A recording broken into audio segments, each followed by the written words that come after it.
vadika lafim-baovao afantanteraka kosa indray isika manomboka eto ny fa 4 aprily lasa teo ny fankalazana ny andron'ny vondrona fototra laika ka niavaka ny fankalazana izay notanterahany vondrona fototra laika tao feno arivo dia ny otserentsika avy hatrany andinidiny. Niavaka ny fankalazana ny andron'ny vondrony fototra laika feno arivo nisongadina nandritra izany fa afaka miaraka tsara ny maha kristianina sy ny maha malagasy.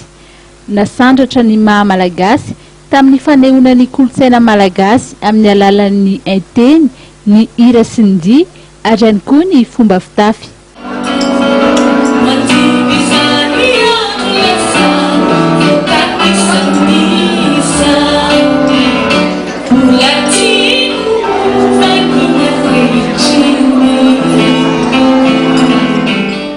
Ny sakafo nandritra izany fotoam-pankalazana izany ihany koa dia sakafo tena malagasy. Tsika laika ray manontolo ty androany ny finanana zareo boloka mangazo masiso fadiso otrikaina dia ny mangazo io ny songs io ny mofogasy io menakely da manonaka koba misy tately eny ola te hinana miaraka amin'ny tately anao le boloka hoanao amin'ny tately zany fa rano mihitsy amin'ny fihinanana azy.